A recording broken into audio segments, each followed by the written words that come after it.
We're going to get started with our first slide that we've entitled Lacey's Points of Pride. Tonight you are going to learn about our very impressive gains in third grade reading and writing student achievement. You're going to hear about awesome, impressive gains in grade 7 math. You're going to learn that we have just outperformed 14 out of 16 categories compared to our DFG on a New Jersey Ask last year's administration. In the same administration, outperforming 14 out of 16 categories across the state. With our NWEA formative testing program, we have exceeded all of the national norms in all levels K-8.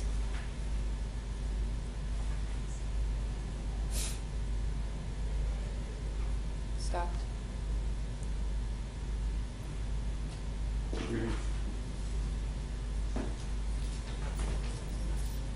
There it goes. It's very sluggish, Mr. Lytle. Did it work? It I did. didn't say it did. All right.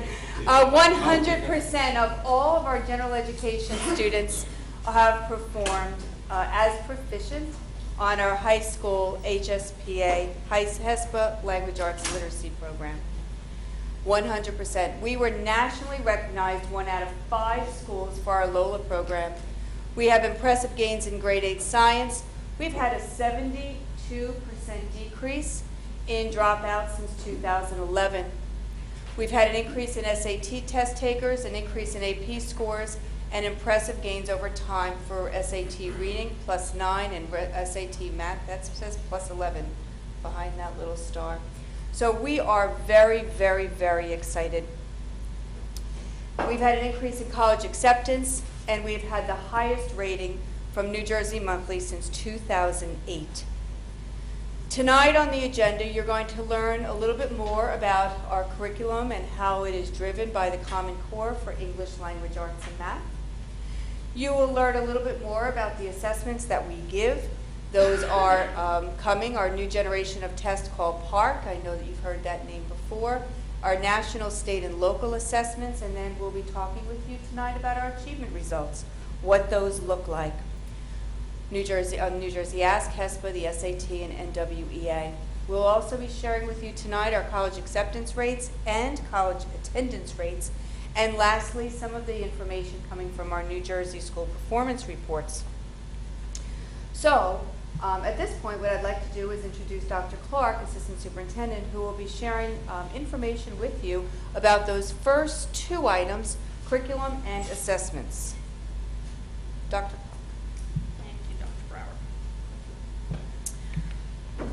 Okay, so to begin this discussion, it's important that we ask these 2 questions. What do we teach and what do we test?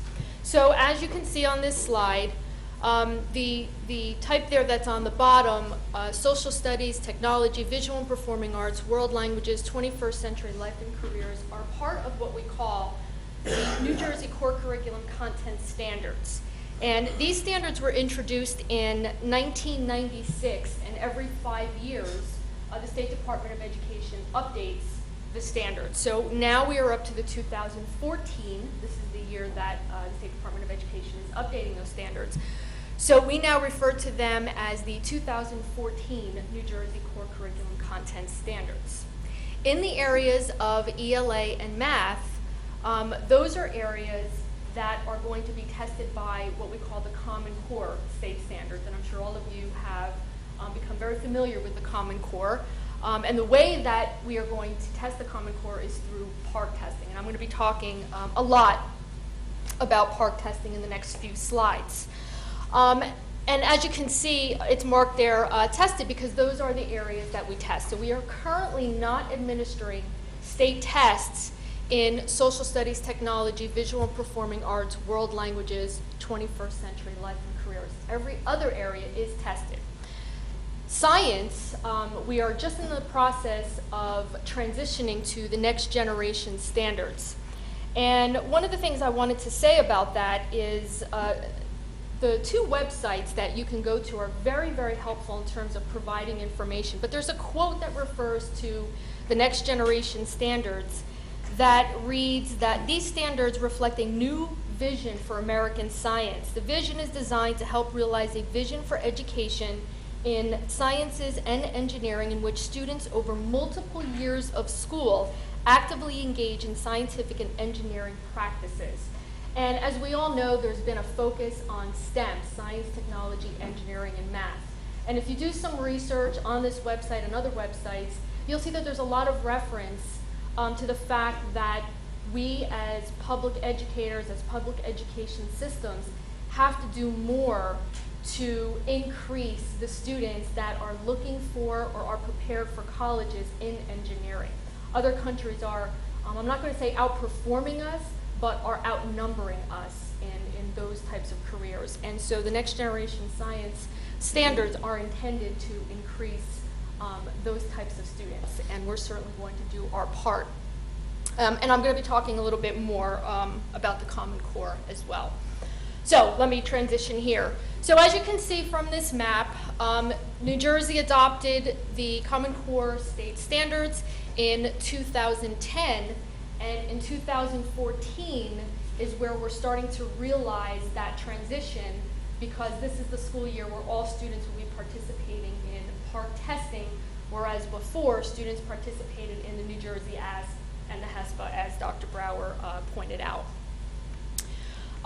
So you can see that quite a bit of the country is purple. Quite a bit of the country has adopted the Common Core state standards. However, there are states that have not.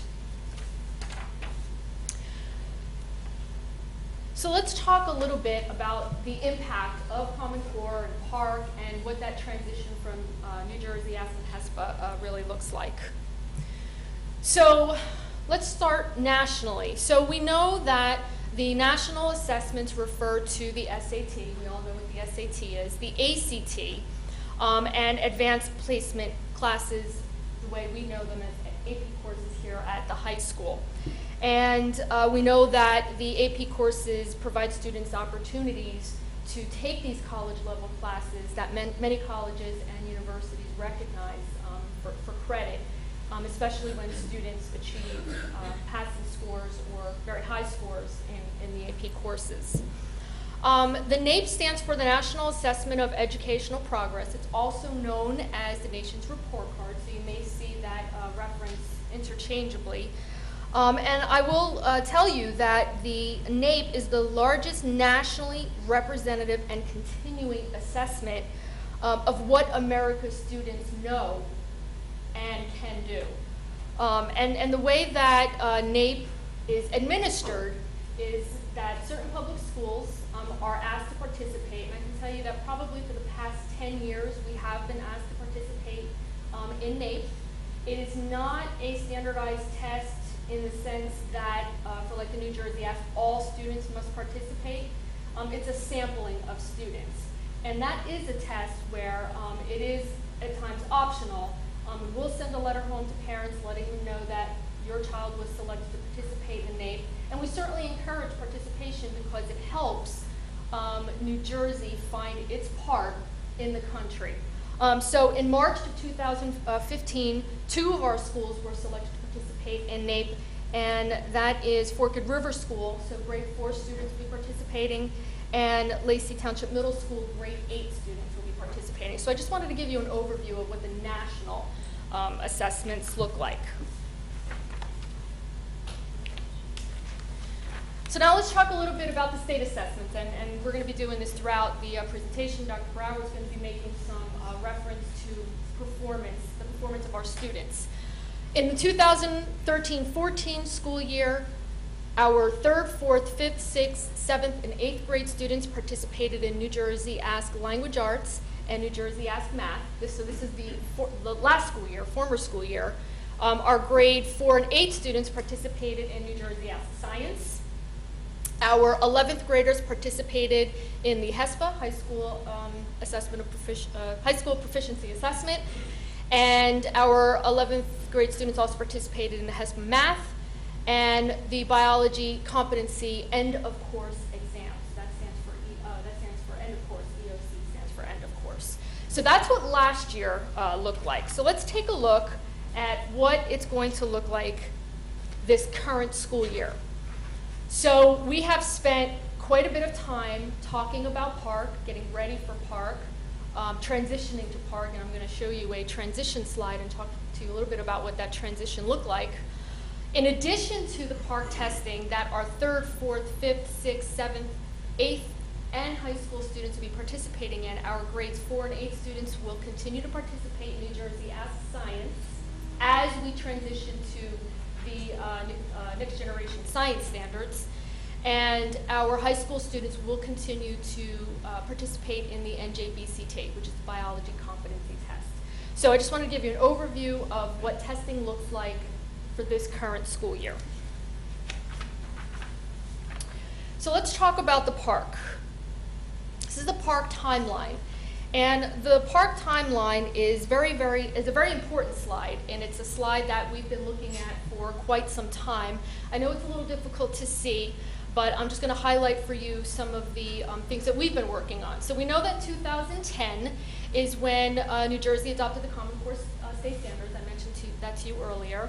Also in 2010 is when New Jersey joined the PARCC Consortium, and I'm going to talk to you a little bit about the difference between the PARCC Consortium and other terms that are used to describe PARCC testing. During the 2011 through the 2013 school year is when we began the transition from the New Jersey Core Curriculum Content Standards to the Common Core State Standards. And that was a slow transition. The State Department of Education did not expect that this is something that we would do overnight, and we certainly did not. In the spring of 2014 is when our school district, as well as many other school districts, participated in the pilot testing of PARCC. So the state wanted to get feedback on what that would look like from a number of standpoints, from a technological standpoint, from a curriculum standpoint, and from a transition standpoint. What was that going to look like? And so many school districts were asked to participate in the pilot. We did. And we did ourselves, in addition to be able to provide state feedback, we were able to glean our own feedback, especially when we talk about technology. So it was very good that we participated in that pilot. There was a question about whether we should, but I'm glad you did, and I think that my colleagues that are here in the audience can agree that it was a good thing that we participated in the pilot. I'm not so sure that our supervisor of technology might say the same. It was a rough couple of months for him, but he did very well. And so you can see there in fall, winter of 2015 is when we are expected to administer the PARCC assessments. And then in the summer of 2015, the State Department of Education is going to be taking that information and begin the process of setting benchmarks. And so we know what is considered proficient for HESPA and the New Jersey Ask. So now the State Department needs to provide us information of what is considered proficient for PARCC. So it's been a very grueling timeline, but I'm happy to say that we've kept on top of it, and we're ready. We're ready for that PARCC administration.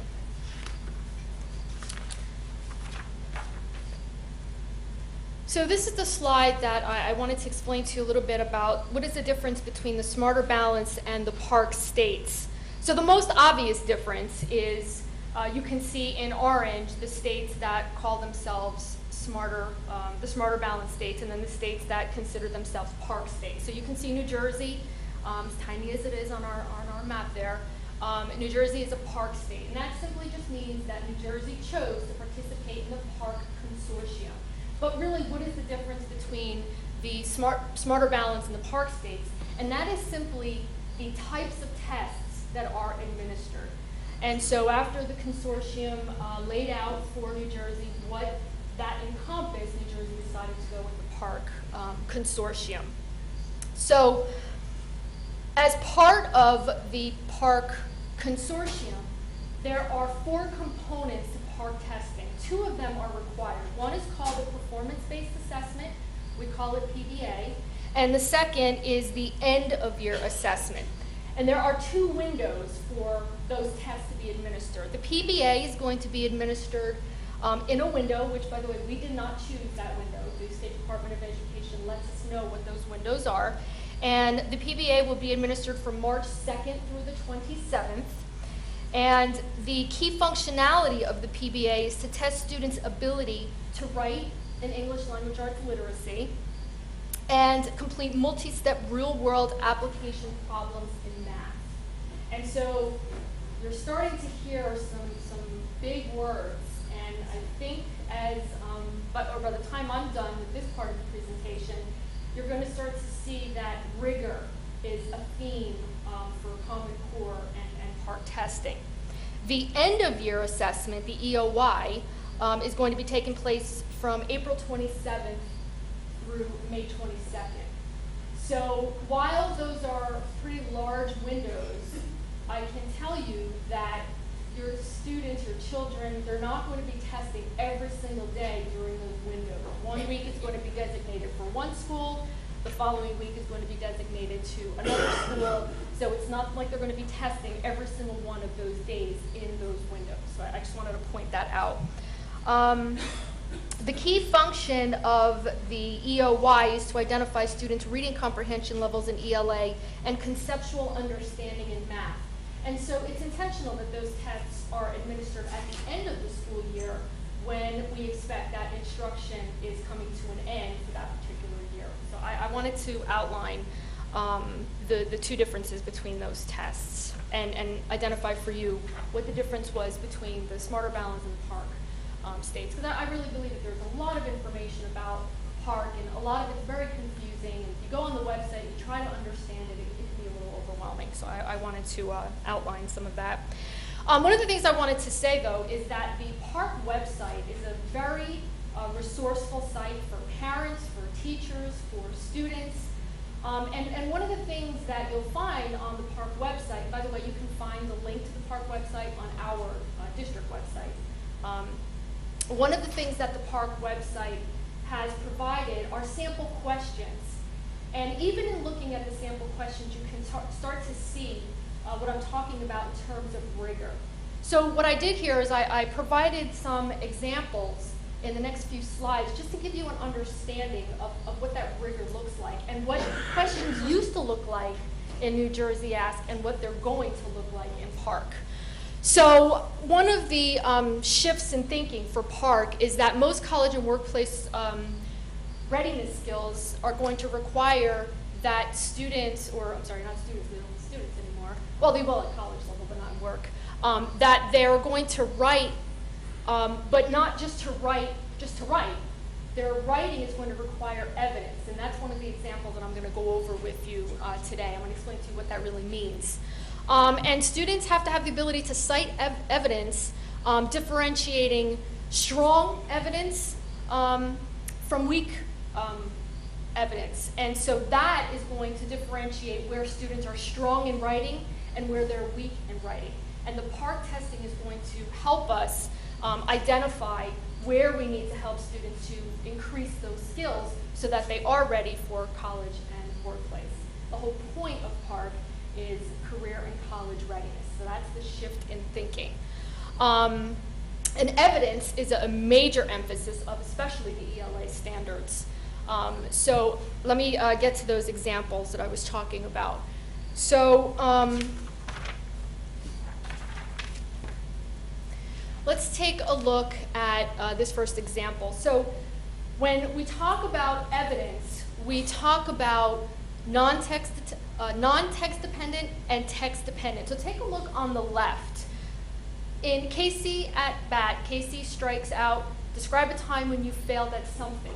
That is what a New Jersey Ask question would look like. And what a student might do here is just start to write about experience. The question isn't necessarily asking them to refer back to text. And that's what we mean by non-text dependent. So the Common Core State Standards expect students to use evidence from text to present careful analyses, well-defended claims, and clear information. So it's not enough to just answer that question or to describe how Casey might feel. Now take a look at the text-dependent question, what makes Casey's experiences at bat humorous?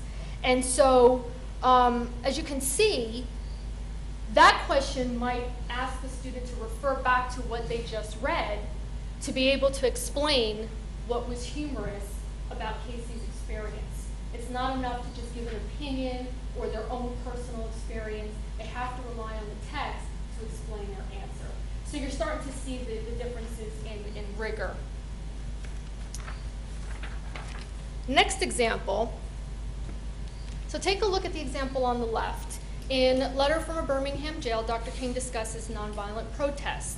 Discuss in writing a time when you wanted to fight against something that you felt was unfair. So again, very easy for a student to just begin writing about perhaps a time when they felt that they were treated unfair, not really asking the student to rely on something that they just read. On the right, what can you infer from King's letter about the letter that he received? So here, a student is actually reading a passage or a part of the test, which is Park, and asked to respond to a text-dependent question. So that's the difference. And I have one more example for you, and that is, so take a look at the left. In the Gettysburg Address, Lincoln says, "The nation is dedicated to the proposition that all men are created equal. Why is equality an important value to promote?" So again, easy for a student to offer an opinion rather than depend on text. And so you'll see on the right, the question might be rephrased as, the Gettysburg Address mentions the year 1776, a very important year. According to Lincoln's speech, why is this year significant to the events described in the speech? And what I would expect to see is that the passage was provided to the student to be able to answer the question referring back to that text. So there are many, many examples of how this rigor is demonstrated in Park and what students are expected to know and be able to do by the end of the school year, which is quite different than what we're being asked to do in the NJAS and the HESPA. So again, I'm going to encourage our families, our students to go to the Park website. There are many, many examples that will illustrate this rigor. Let's talk a little bit about local assessments. So we've talked about national assessments, we've talked about state assessments, and now let's talk about some local assessments. And by no stretch of the imagination is this a complete list. But local assessments, the best way that I can describe them at most times is that they're teacher developed. And they're teacher developed based on the resources that we put in the hands of our teachers. So for example, developmental reading assessments are also called the DRA. And the DRAs are assessments that we use in the early years to assist us in, or to let us know how students are doing with reading comprehension. And there are scales that we use, and teachers are trained on how to administer the DRAs. So it's not teacher developed, but it's certainly teacher friendly. And when we get down to the bottom of the list, you'll see Envision Diagnostic Tools. Envision is the program that we're using in grades K through 6. So the Envision program has its own diagnostic tools. Envision also has its own placement tests and its own benchmark assessments. And then finally, the last on the list is our teacher developed test. So I just wanted to differentiate between our national tests, the SAT, the ACT, our state tests, the NJAS, now the Park, and local assessments, which this is just a small list of many local assessments that we currently offer in Lacey Township. So I hope that this at least gave you an introduction to what this school year looks like for us in terms of the assessment landscape. And I'm going to turn it over to Dr. Brower to discuss how our students actually did on all of those assessments. Thank you, Dr. Clark. So what I hope that you take away, not only from all the important and critical information that Dr. Clark just shared with you, but there is a lot of testing going on. And we don't measure our school district based upon one test given at one snapshot. There are multiple ways that we measure student achievement. So we're going to be focusing a little bit on how do we measure student achievement and what does that look like? And then at the end, what do we know and believe about how we feel about the progress that our students are making? But it can't be said enough that currently at this time, and you saw that timeline that Dr. Clark put up. But in 2013, 2014, 2015, we are now transitioning to higher standards that we've never seen before, tougher assessments that our students have never seen, and unprecedented demands on our staff and our students. These are clearly unprecedented times. Never in the history of education have we seen such a tumultuous time of change. And you're going to hear me say it a little bit later, but I'm going to say it again, that our teachers are doing a tremendous job with what we're giving them that is bearing down to us from the national level, from the state level, and certainly the implementations of change here that we have at the local level. So with that being said, we not only base and judge how we're doing from self to self, but we also comparatively want to take a look at how we are doing compared to other people like us, with districts that are like us. So one of the things that we just want to make sure that everyone understands is that Lacey's DFG is DE. And what does that mean? That means that all school districts were at one time categorized by their socioeconomic status. You were either an A, a B, a CD, a DE, an FG, a GH, an I, or a J. And in Ocean County, an example of a district that's an A district would be Seaside Heights Borough. An I district in Ocean County would be Bayhead. In Monmouth County, an A district would be Asbury Park, and a J district would be Rumson. So Lacey's socioeconomic status ranked by 6 factors, which you see there on the slide, coming from census data on percentage of adults with no high school diploma or some college education, occupational status, unemployment rate, percentage of individuals in poverty, and the median family income. So we are DE. And so we're going to be talking about this letter tonight twice, and I'm going to mention it now. When you hear that Lacey is a D district, we are rated as a D district socioeconomically in a continuum of A through J. We're right in the middle. So when we are compared to other districts, excuse me, like ourselves, these are the districts that are just like us. These are DE districts. So when we are rating Lacey students against other students in DE districts, these are where those children attend. I've highlighted for you the DE districts in Ocean County because I know that that will help also make sense for you when you're thinking about those communities. So tonight, when I'm mentioning that we are outperforming our DE or DFGs, this is our DFG cohort. Any questions before I continue? Okay, one more thing that I just want to create base on is that when we're going to be talking comparatively, for our students in Lacey, if you were in a general education program, we had approximately 310 to 371 students in a grade level. So when I show you our grade 3 slides, you can get a general sense that we're approximately in the 300 range. For students in our DFG category, in the D category, we are ranking ourselves and comparing ourselves against approximately 12,000 to 13,000 students. And if we're doing the same comparatively across the state, we are comparing our students to approximately 101 to 104,000 students. So, if I were to ask you, what is the most important year in a student's career, what grade would you pick? Now I know our principals in the room know this answer, I can see. But I will give you the answer. It is 3rd grade. It is the year that students learn how to read. It is the year that they start to use decoding skills. It is the year that they start to transition to reading to learn. If we were to identify one predictor for our students as far as the graduation level, it would be 3rd grade. 3rd grade reading level is known as a predictor for graduation.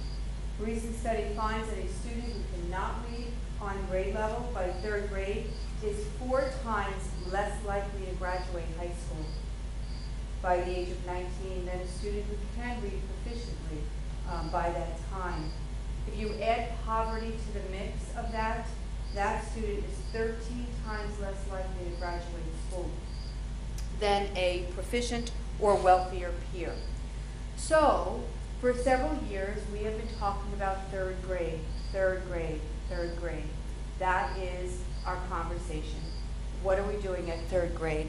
Well, I'm proud to share with you that we've had a 10-point gain in third grade over the past 4 years, moving from a 70.8 to an 80.7.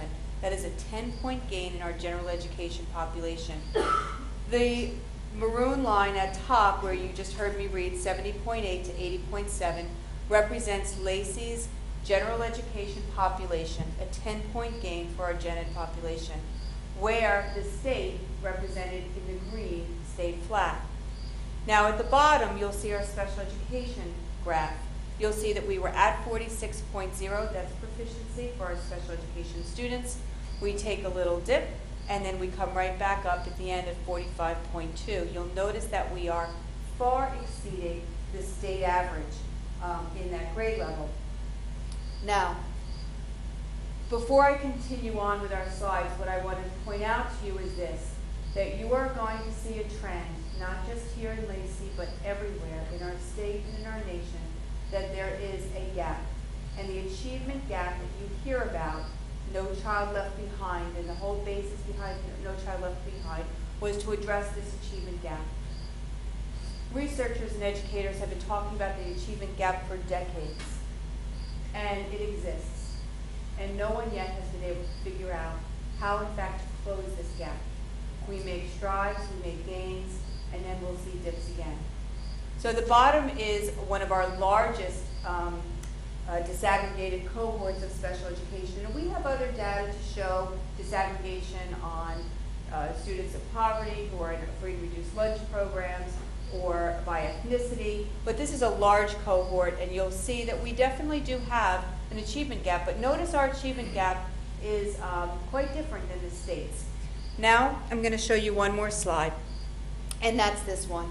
This one represents grade 3 language arts literacy comparative from the state, from the DFG, and Lacey. So Lacey's large Navy block is representing 80.7% of our general education population as proficient. As compared to our DFG, 75.3, you know what that large list looked like. And as compared to state, we're outperforming our DFG and our state in our gen ed population. And that is very, very awesome. Let's take a look at third grade mathematics. What this slide is not going to show you are a few things that I'm going to point out here. So by now, after that first slide, I'm going to share with you again how to read these slides. Lacey is represented general education by the maroon line on top, and our special education on the bottom, represented in the dark blue or navy. So we have gains here in our general education population. You can see those percentage point gains by three points actually, and we're clearly doing better as comparative to the state, which took a little bit of a dip there. Take a look at our special education population. Our special education students were climbing in 2011-12, and we take a pretty significant dip in 2012-13 and start to climb back out of that. What that slide does not show you is that in this particular grade level, we have increased our advanced proficiency scores for special education by 9 points. I'm going to show you that a little bit later in the slide.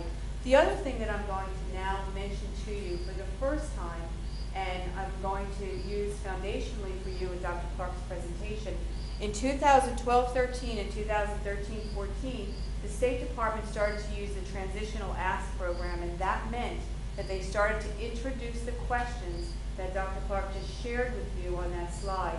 So in 13-14 and in 12-13, our students were administered Transitional Ask tests where they included Common Core questions in these tests. So now the test is more rigorous. The test is different. Although they're still taking it on paper and pencil in these years, and in future years it'll be all technological, but in these years we see an increased rigor, and our students are not only doing better, but they are they're taking a much more difficult test. So we're very, very pleased, although I could understand where I need to share with you some caution on how to read that. Let's take a look at the third grade math slide. Lacey is outperforming our DFG and our state again in this area. Let's take a look at fourth grade. Now in fourth grade, we're up high at 79.8, and we start to take that dip in 2011-12, and we stabilize. Notice too that the state did the same, almost the same kind of trend analysis that you see from our general education population. Down at the bottom, our special education students were taking a nice increase, but now have stabilized back down, right sort of where our State Department, or rather our New Jersey State test takers were at 31.9.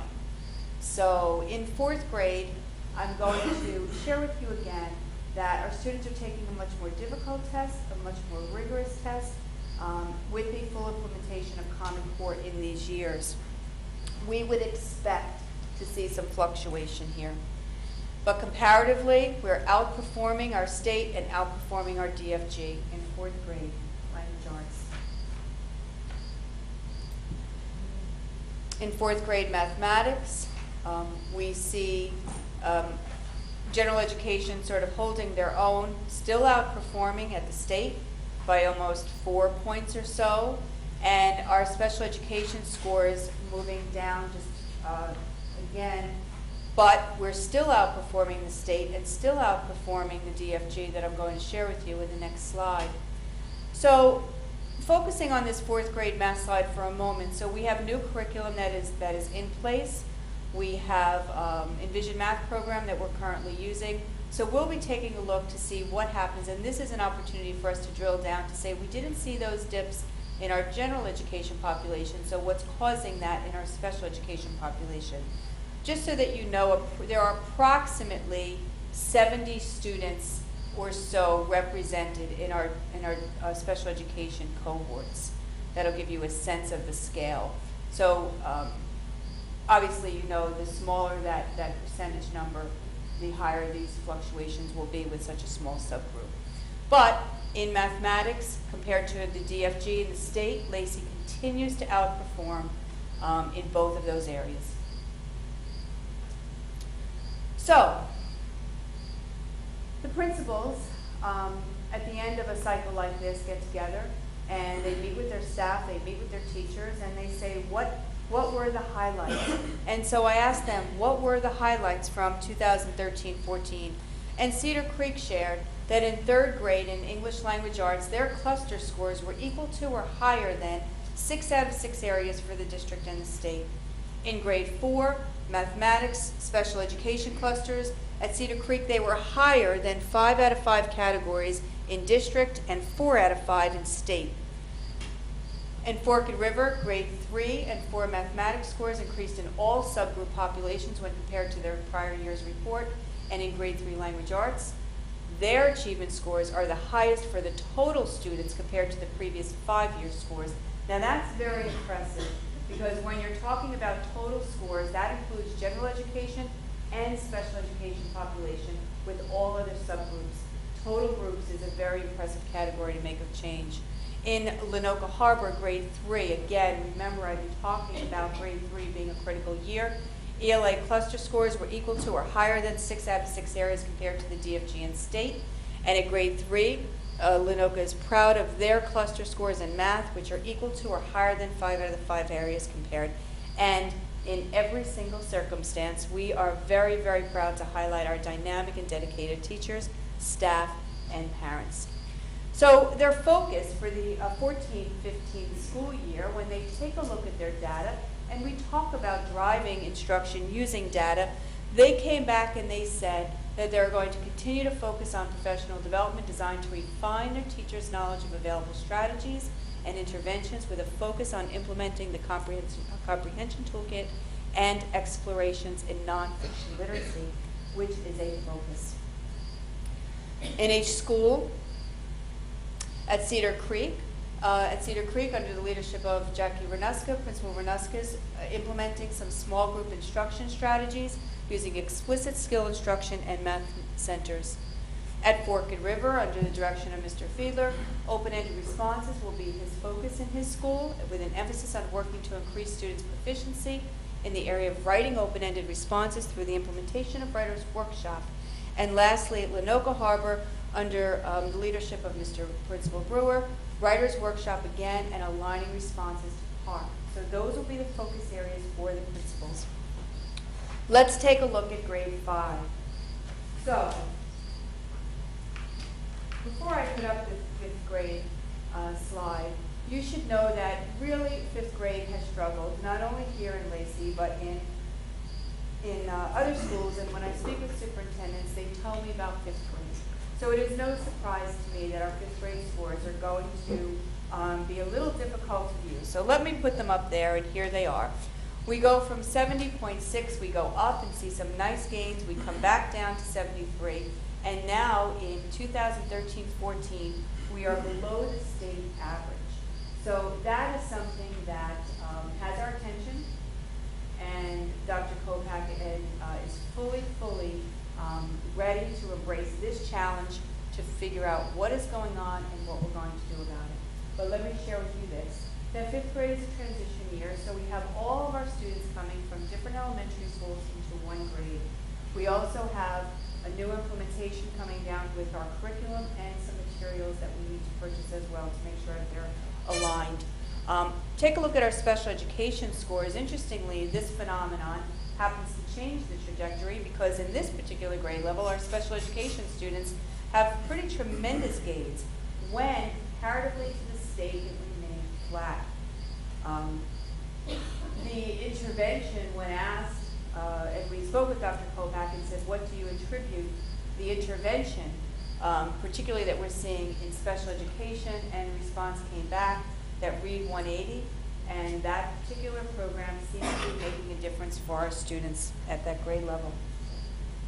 So this is the only slide that you're going to see, sans the next one, is that we are lower than the state and lower than the DFG in grade 5 language arts literacy, so this is clearly a focus for us. In 5th grade math, you can take a look and see that we have general stabilization in our general education population, but we do again take another dive down in our special education scores in 12-13 and 13-14.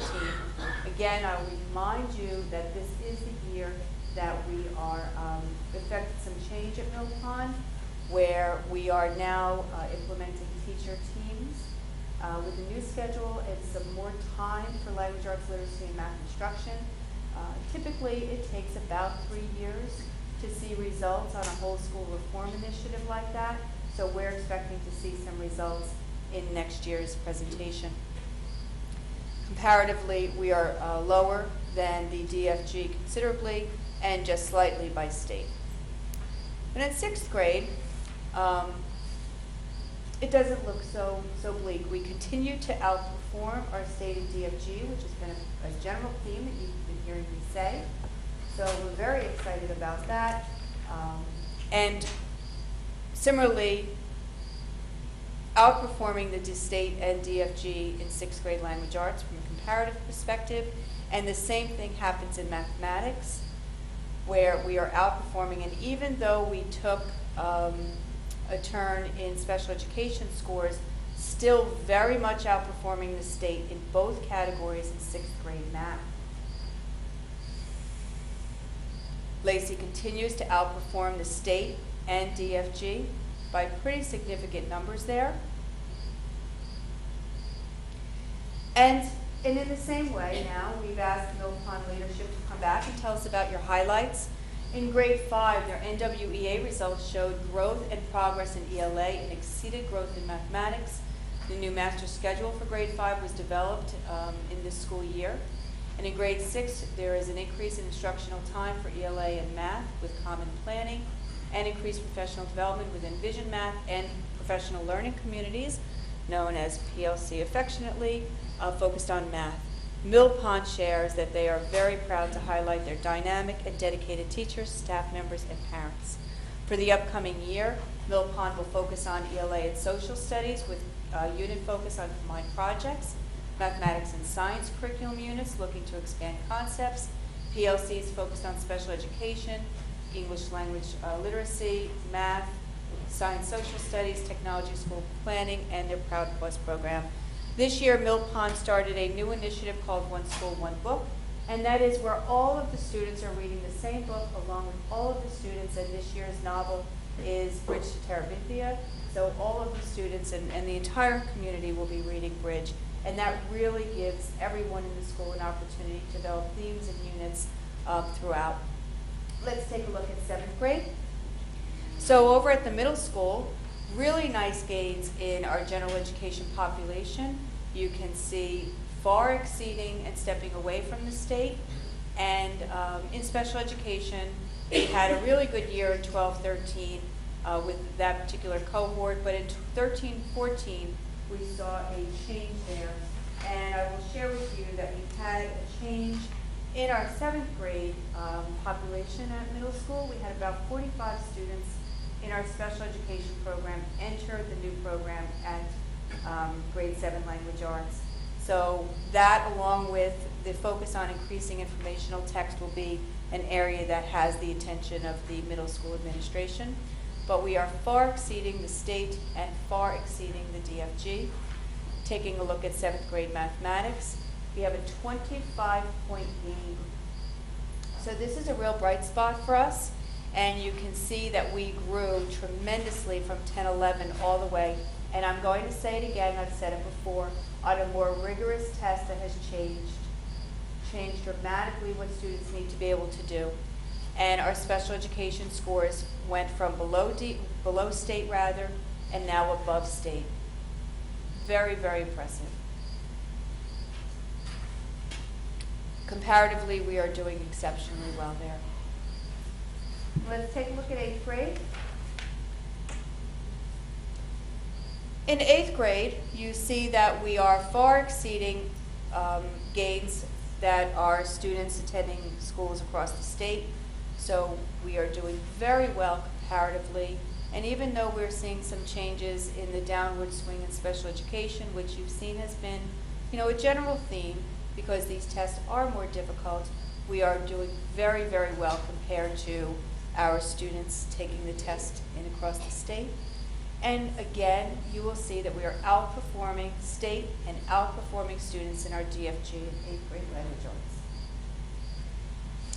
In mathematics, this slide is a little bit more volatile, and so the explanation for the volatility here is the Common Core changes, the standards that have happened there, a new math series that we have now implemented, and the new mapping program that has gone in for professional development and our curriculum.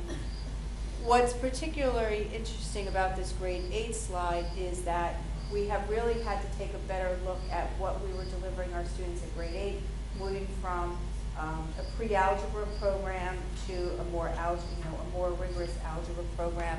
We think that's going to continue those numbers coming back up. So 2012-13 really seemed to be a recalibration year for us, but not far away from the state, you'll see. Comparatively, though, we are still exceeding the state and the DFG in our 8th grade math program.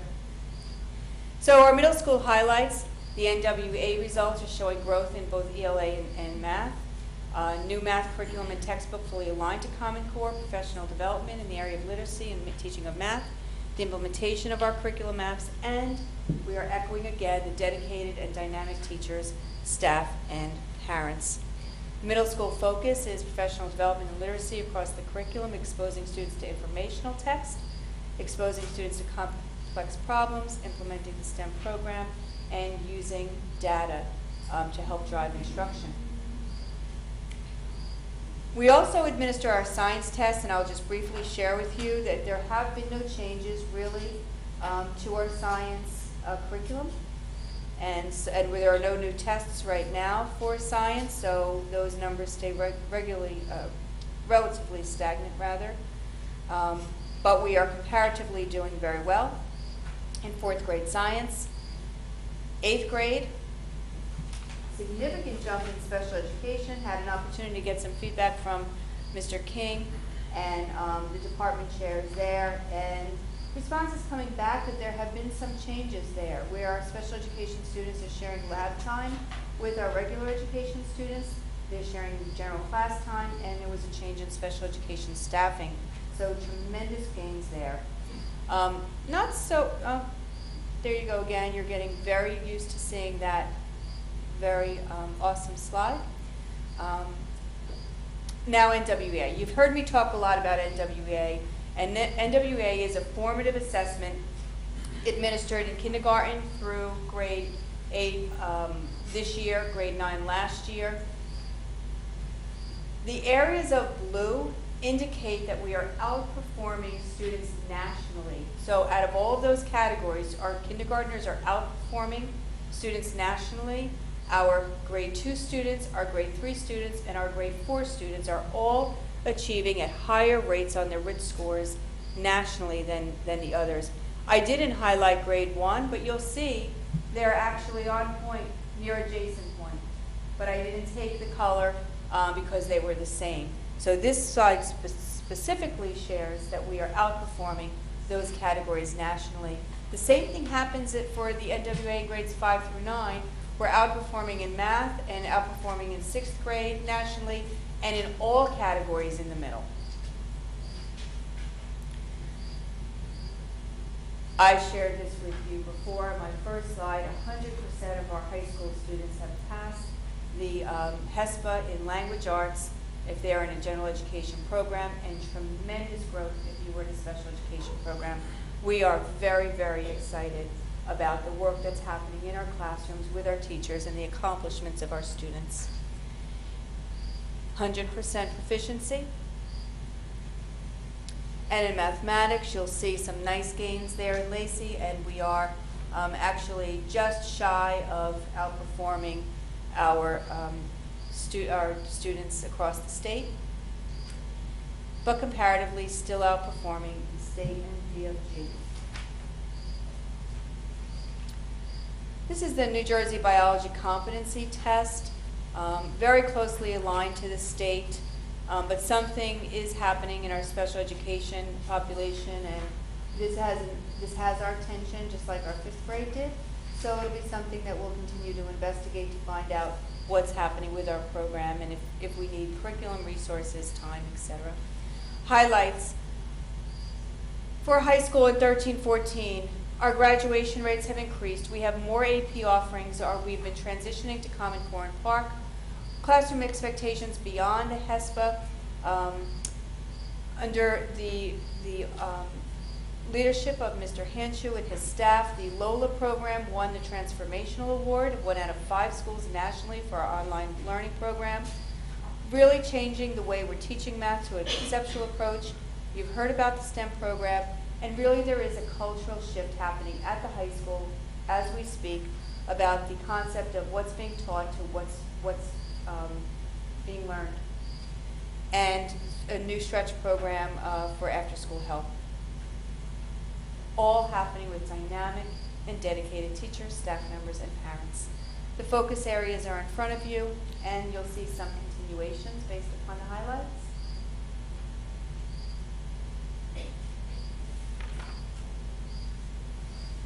And in summary, for 2014, total students, that includes all gen ed and general education and special education students, we are outperforming all of the categories comparatively from state and from DFG. The comparable on point for grade 11 math is only a 0.3 differential. So these are very, very exceptional results that we are very, very proud to share.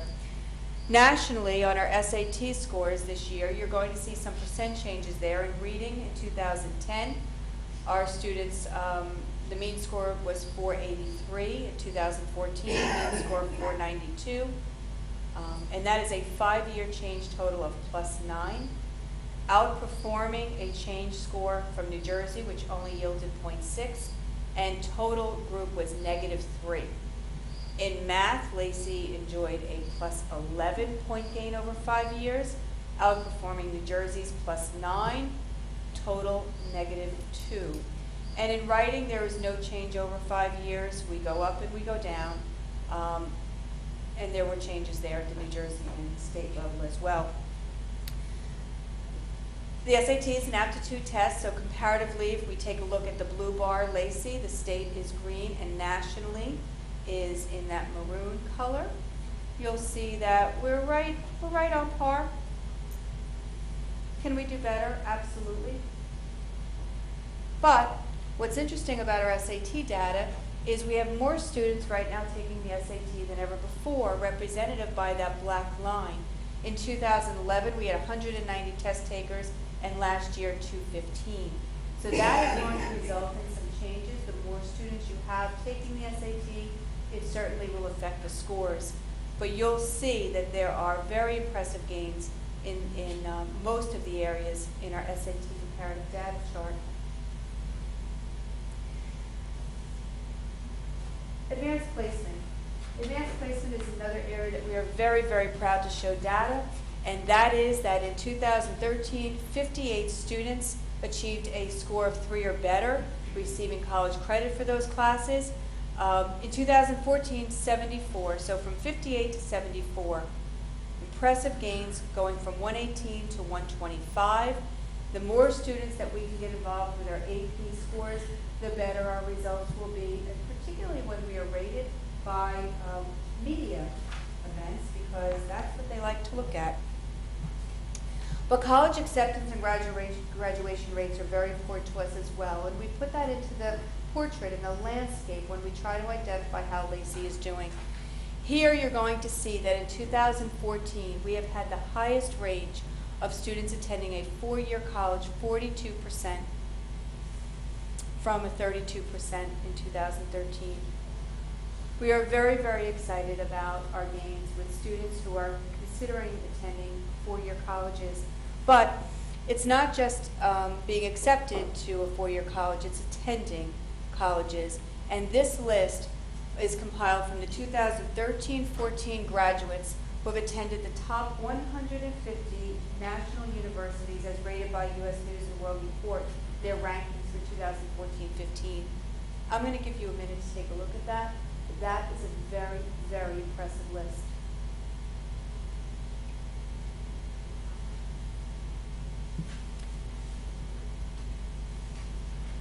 And we had students attending the top 150 national colleges, again rated by U.S. News and World Report. And if they didn't attend those at the top 150, they may have attended all of these colleges near to us here in New Jersey, and some of them actually are in the top 150.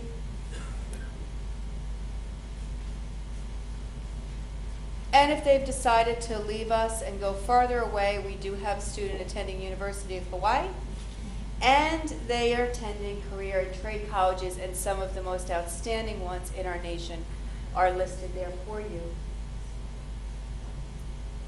I had an opportunity to talk with a parent a couple weeks ago, and she was sharing with me that she just wasn't sure if her child was going to have the same opportunities as maybe another. And I said that it is the rigor of the transcript that your child will put together while he is here at Lacey High School. And while here, access to AP courses and online courses will make a huge difference. So we have focused a lot about college readiness and the culture that we believe, but I'm going to show you this slide.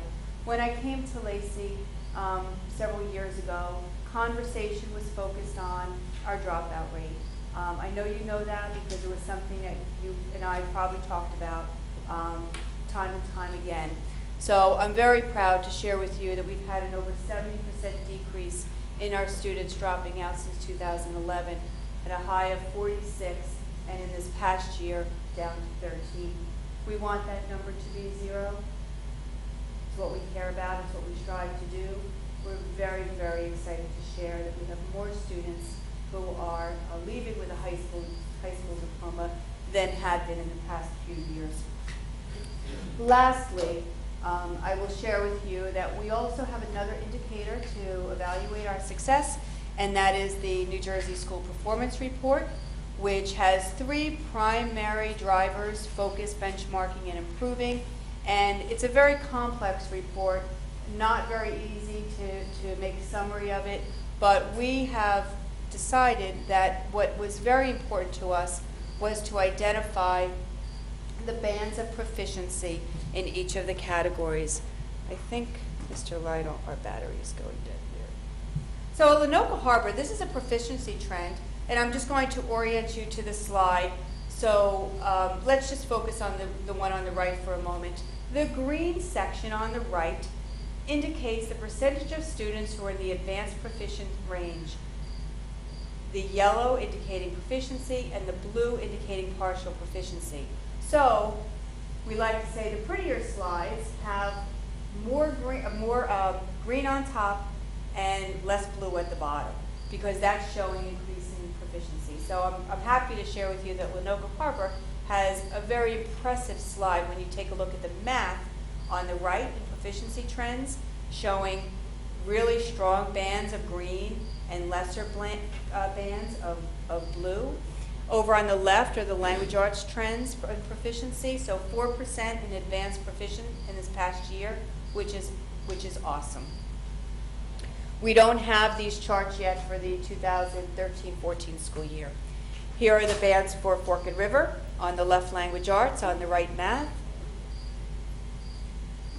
Again, please remember a much more rigorous test. And Cedar Creek's bands. Mill Ponds. Language arts on the left. Proficiency bands for math on the right. Middle school. Language arts on the left, math on the right. And high school.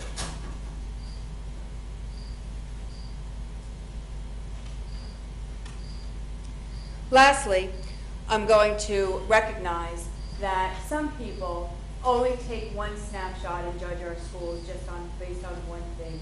And if you hear anything tonight from my voice, it is that schools are not judged on just one particular data set. We judge and base our value and what we do on many. But New Jersey Monthly and Star Ledger certainly include their ratings, but in New Jersey Monthly, our ranking has been the highest that it's been in 6 years.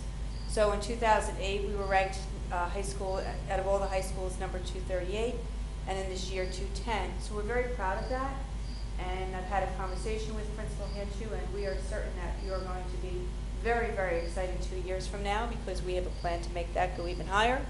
What's interesting, in NewJersey.com, the Star Ledger in 2013 rated Lacey as a D district, but this year we're not a D anymore. We're a vertical line because they have eliminated the letter grades. So we are now a vertical line. So that's what you're going to need to replace the proverbial letter that you've heard. So the NewJersey.com has rated school districts in 3 ways: a vertical line, a plus sign, or a horizontal line. So if you received a plus category, that meant that you were in the top third of the school districts in New Jersey. If you received the vertical line, then you were in the middle third of all high schools in New Jersey. And if you received the horizontal line, then you were in the bottom third of all the schools in New Jersey. So we are now a vertical line. School improvement does not happen in a linear way. It looks like this. We have ups and we have downs, but we're always on the rise. We're always going one step higher. And when we have those opportunities to go down, we ask why and we correct. But improvements in schools just does not happen in a straight line going in one direction. Lacey Points of Pride. I hope now, right where we started just an hour ago, these categories have new meaning for you when we think about our students here and the work that we're doing in Lacey.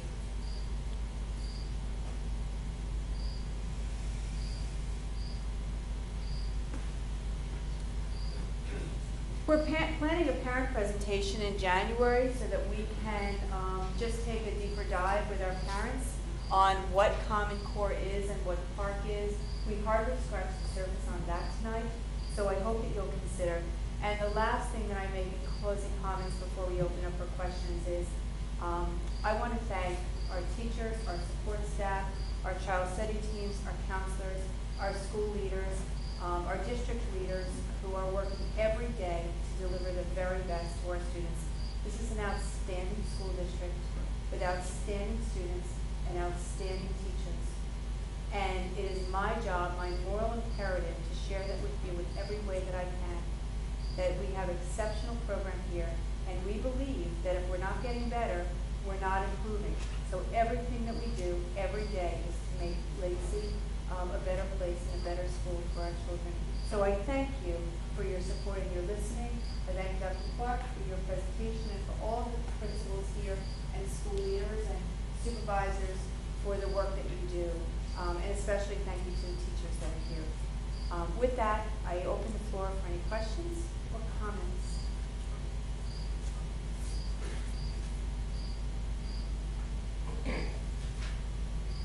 Okay.